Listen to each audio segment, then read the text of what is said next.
ఓం మహాగణాధిపతయే నమః. ఓం గురుభ్యో నమః. ఓం శ్రీమాత్రే నమః. అరుణాం కరుణాతరంగితాక్షీం ధృతపాశాంకుశపుష్పబాణచాపాం అనిమాదిభిరావృతాం మయూకైః అహమిత్యేవ విభావయే భవానీ. శ్రీమాత్రే నమః.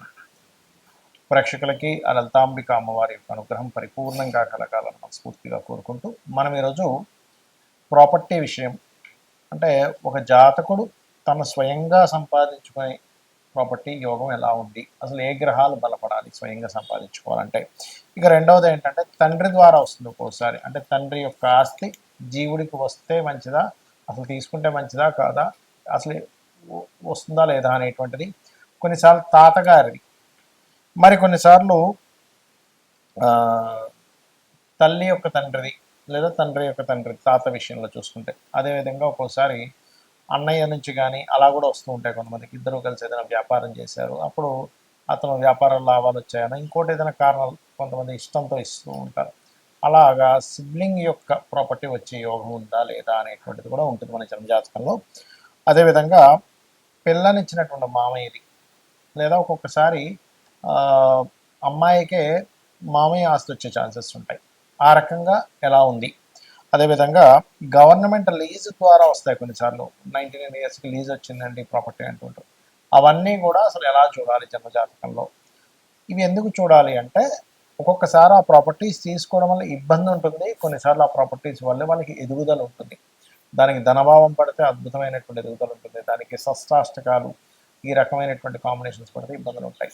ఒక్కొక్క లగ్నానికి ఆ లగ్నరీత్యా వాళ్ళకి ఏ అధిపతి అవుతాడు, దాని పరంగా వాళ్ళు ఎలా చూసుకోవాలి, ఉందా లేదా అని ఎలా కనుక్కోవాలి అనేటువంటి విషయాలు చెప్తుంది నేనైనప్పటికీ కూడా చెప్పిస్తుంది సాక్షాత్ లలిత అమ్మవారిగా భావిస్తూ ఒక్కొక్క లగ్నం గురించి మనం తెలుసుకుందాం. వృశ్చిక లగ్నము, వృశ్చిక రాశి. వృశ్చికం వారికి సెల్ఫ్ కాంపిటీషన్ ఎక్కువగా ఉంటుందండి. కాంపిటీషన్ రిలేటెడ్ లక్షణాలు అధికంగా ఉంటాయి వృశ్చికం వారికి. ఆ రకంగా ఉన్నటువంటి వారికి ముఖ్యంగా ప్రాపర్టీ కారకుడు ఎవరు, సెల్ఫ్గా సంపాదించిన ప్రాపర్టీ కారకుడు శని అవుతాడు. ఎందుకంటే 3-4 ఆధిపత్యం ఇట్ సెల్ఫ్ దానికి ఓన్గా వచ్చేసింది. అయితే ఇక్కడ మనం సొంతంగా సంపాదించుకోవాలి అనుకుంటే శని బాగుండాలి వృశ్చికం వారికి. తండ్రి నుంచి రావాలి, తండ్రి యొక్క ప్రాపర్టీ మనకు వస్తుందా లేదా, ఇస్తే బాగుంటుందా లేదా అంటే శుక్రగ్రహాన్ని చూసుకోవాలి. శుక్రుడు పాడయ్యాడు, తండ్రి యొక్క ప్రాపర్టీ వల్ల ఇబ్బంది వస్తుంది. లేదంటే తాతగారు ఆస్తి నేను ఎక్స్పెక్ట్ చేస్తున్నాను, మా తాతగారికి ఆస్తిని కొన్ని వివాదాల వల్ల ఆగిపోయింది అన్నప్పుడు అది మీ చేతికి వస్తుందా లేదా అంటే బుధగ్రహాన్ని పరిశీలన చేసుకోవాలి. బుధుడు లేదా ఒక్కొక్కసారి అష్టమ పోర్ట్ఫోలియో వేరే గ్రహానికి కూడా వస్తాయి. ఇప్పుడు ఎంతసేపు నేను చెప్పే దాంట్లో పోర్ట్ఫోలియోస్ కూడా ఉంటాయి. ఆ పోర్ట్ఫోలియో పాడైతే అక్కడ చూడడానికి బుధుడు బాగున్నా ఒక్కొక్కసారి రాజు చేతికి ఉంటుంది, కానీ రావాలా వద్దా, వస్తుందా లేదా అంటే ఇది కారణం. అలాగే తండ్రి తాత గురించి మనం చెప్పుకున్నాము. నెక్స్ట్ వీళ్ళకి గనక ఒకవేళ హస్బెండ్ నుంచి లేదా వైఫ్ నుంచి వచ్చే ప్రాపర్టీస్ కొన్ని ఉంటాయి. ఇద్దరు కలిసి ఏదో చేస్తారు, సమ్ బిజినెస్ ఏదో, లేకపోతే రావాల్సిన కొంత ఇస్తానంటారు వాళ్ళు. అప్పుడు దశమ స్థానాన్ని చూడాలంటే ఏంటి, వృశ్చిక లగ్నం వారు రవి స్థానం ఎలా ఉంది. అదేవిధంగా మేనమామల నుంచి వచ్చేటువంటిది 9వ స్థానం, అంటే చంద్రస్థితి ఎలా ఉంది.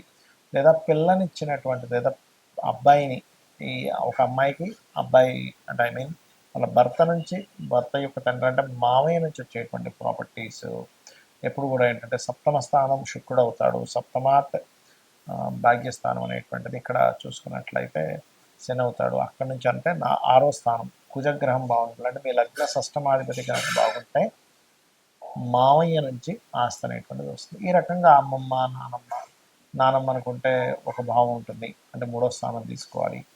అమ్మమ్మ అనుకుంటే కనుక 7వ స్థానం తీసుకోవాలి. 7వ భావాధిపతి ఎవరు అని చెప్పి చూసుకోవాలి, శుక్రుడు అవుతాడు మీకు. సో ఏదైనా గ్రహం పాడైంది, అది మీకు ఫలానా ప్రాపర్టీని ఇచ్చేటువంటి స్థానాధిపతి అని అనుకుంటే కనుక మీరు పర్టికులర్గా దానికి సంబంధించిన రెమెడీ చేసుకోండి. కానీ మీరు ఓన్గా సంపాదించుకోవాలన్నప్పుడు మాత్రం శని భగవానుడి దీపారాధన చేయడం చేస్తున్నట్లయితే ఖచ్చితంగా మీకు రావడం జరుగుతుంది.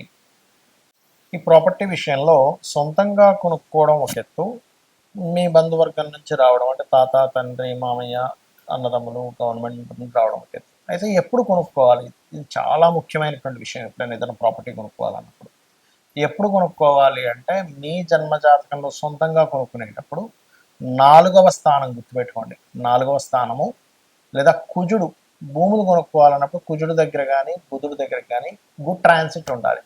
చాలామంది ఏమంటే మేము కొనుక్కున్నామండి కానీ చాలా ఇబ్బందులు పడ్డామంటారు. ఎందుకు కారణం ఏంటంటే 4వ స్థానానికి ఎక్కడా సరైన కనెక్టివిటీ లేదు. ఇది కేవలం మీరు కొనుక్కోవడానికి. మరి మీ తండ్రి నుంచి వస్తుంది. 12వ స్థానానికి సరైన గోచారం లేదా మహాదశలు బాగుండాలి. లేదా తాతగారు ఆస్తి తీసుకుంటున్నారు, అప్పుడేమిటి, అష్టమ స్థానం బాగుండాలి. ఆ టైంలో మీరు కొనుక్కునేటప్పుడు గోచారం బాగుండాలి. చాలామంది తాతగారు ఆస్తి తీసుకున్నామండి అమ్మేసామండి అంటారు, తండ్రి గారు ఆస్తి ఇచ్చారు కానీ అమ్మేసామంటారు. కారణం ఏమిటి అంటే ఆ యొక్క ప్రాపర్టీని ఇచ్చేటువంటి గ్రహాల యొక్క స్థితి గతులు సరిగ్గా లేవు అనేటువంటిది మనం అర్థం చేసుకోవాలి. ఇక అప్పుడు గోచారం బాగుంది, ఖచ్చితంగా తీసుకోవచ్చు. అయితే ఇందులో మీకు కనుక తాతగారు ఆస్తి కానీ తండ్రి గారు ఆస్తికి కానీ వచ్చిన తర్వాత ఇబ్బందులు ఉన్నాయన్నప్పుడు ఖచ్చితంగా మీరు ఆ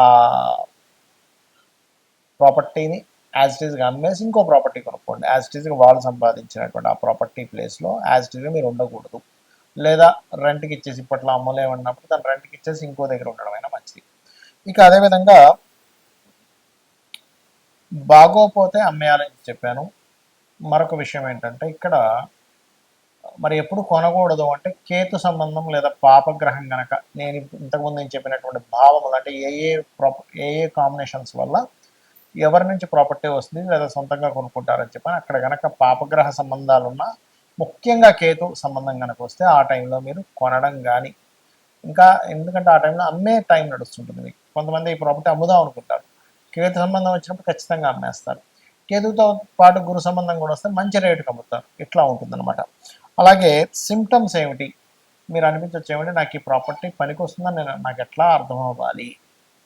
ఎలా అంటే ఇప్పుడు మనం ఒక ప్రాపర్టీ కొనేటప్పుడు కూడా మనకు తెలుస్తుందండి. ఆ ప్రాపర్టీ దగ్గర కొనడానికి వెళ్ళినప్పుడు ఏవో మనకు తెలియకుండా కొన్ని నెగటివ్, అంటే ఏదో గొడవ జరగడం మనం, లేకపోతే అక్కడికి వెళ్ళేటప్పుడు సంథింగ్ మన లైఫ్లో జరిగేటువంటి అనీజీనెస్లు కొన్ని జరుగుతూ ఉంటాయి. కారు ఆగిపోవడం, మనం రాంగ్ రూట్లో వెళ్ళిపోవడం, మనం అక్కడికి వెళ్ళాల్సిన ఇంకో దగ్గరికి వెళ్ళిపోవడం, మనం రాంగ్గా చూపించి, లేకపోతే అప్పుడే ఏదైనా దుర్వార్తలు వినడం, ఇవన్నీ కూడా మీరు కొనేటప్పుడు ప్రకృతి మీకు అందించేటువంటి ఒక సిమ్టమ్ అనమాట. అంటే అదొక చెప్తూ ఉంటుంది ప్రకృతి మనకి ముందుగా సందేశాన్ని ఇస్తూ ఉంటుంది. మనకు సందేహం వస్తుంది ఆ టైంలో. అయితే ఇక్కడ మీరు ఓన్గా కొనుక్కునే విషయంలోని ఈ యొక్క ఇది తెలుస్తూ ఉంటుంది. లేదా ఆ పలానా తాతగారో మామయ్యో అమ్మమ్మో నానమ్మో సిబ్లింగ్ సంబంధించిన ఇంట్లోకి వెళ్ళినప్పటి నుంచి మీకు బాగోలేదు అంటే మీరు అర్థం చేసుకోవాల్సింది ఇక్కడ 2 విషయాలు చూసుకోవాలి. ఒకటి, మీకు మహాదశ అంతర్దశలు ఏమైనా ఇబ్బందినిచ్చేటువంటిది ఉందా, అది ముందుగా చెక్ చేసుకోవాలి మీరు. ఇక రెండో విషయం ఏంటంటే ఆ ఇంట్లో వాస్తు దోషం ఉండడం వల్ల వచ్చిందా. ఒక్కొక్కసారి మీకు అది కలిసి వచ్చే, మీకు తండ్రి వల్ల తాత వల్ల యోగం ఉన్నప్పటికీ వాస్తు దోషం వల్ల మీకు మహాదశ అంతర్దశల్లో బాగోపోవడం వల్ల వస్తుంది. అంతేగాని ప్రతిసారి తండ్రి ప్రాపర్టీ తాత ప్రాపర్టీ కలిసి రాకపోవడం ఉండదు. అవి చెక్ చేసుకుని అవి కూడా బాగున్నా సరే బాగోలేదంటే మీకు ఎక్కడో ఇబ్బంది ఉందని అర్థం. కొంతమందికి జాతకాలు ఉండవు, జాతకాలు లేనప్పుడు వీలైనంత మటుకు అక్కడికి వెళ్ళినప్పటి నుంచి ఇబ్బంది వస్తుంది అన్నప్పుడు దాన్ని రెంట్కి ఇచ్చి ఇంకో దగ్గరికి వెళ్ళడం మంచిది, లేదా అమ్మేసి ఇంకోటి కొనుక్కోవడం మంచిది.